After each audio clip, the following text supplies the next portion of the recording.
तीनों हिदमत गुजार थे, माँ का बहुत ख्याल रखते, पर छोटे का मामला कुछ और ही था। माँ उसे देखती तो खुश हो जाती, ज्यादा बातें सिर्फ उसी से करती। बड़े दोनों अक्सर सोचते, छोटे में क्या खास है। छोटा मोहल्ले की खबर देता, फलां की शादी, फलां का बच्चा, हल्की फुल्की गुफ्तगू करता। माँ का दिल लगा रहता, छोटे की मौजूदगी उसे राहत देती।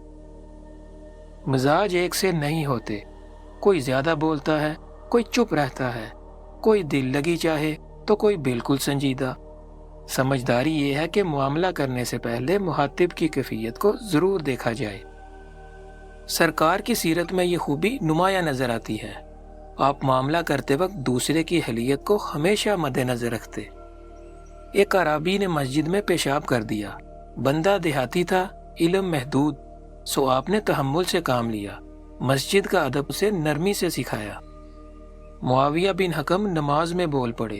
उन्हें इल्म नहीं था कि नमाज में बोलना मना हो चुका। आपने नरमी से समझाया, नमाज में बातें करना मुनासिब नहीं। इन दोनों के बरक्स मुआज बिन जबल से आपने मुख्तलिफ बर्ताव किया। इशा की नमाज में उन्होंने किरत लंबी कर दी। मुक्तदी आम लोग थे, दिन भर के थके हुए। उन्होंने आपसे शिकायत की। आपने गुस्से का इजहार किया, फरमाया क्या तुम लोगों को फितने में डालना चाहते हो। आपने मुआज को छोटी सूरतें पढ़ने की हिदायत की। मुआज समझदार थे, इल्म रखते थे, लिहाजा आपका रवैया भी मौके की मुनासबत से था। अपने घर वालों के साथ भी आप इसी तरह मामला करते। एक सफर से वापसी थी, सरकार ने हजरत आयशा रदी अल्लाह अन्हा के साथ दौड़ लगाई। आप फरमाती हैं, दौड़ मैंने जीत ली। आप तबीयत की खुली और कुशादा दिल थीं, इसीलिए सरकार भी आपसे लताफत का इजहार करते।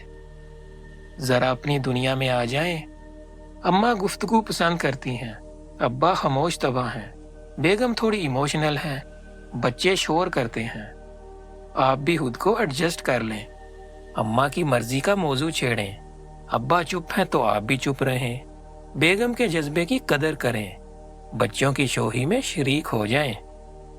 सरकार की सीरत में हमारे लिए आसानी है, एक बार अपनाने की कोशिश तो करें, शायद जिंदगी आसान हो जाए।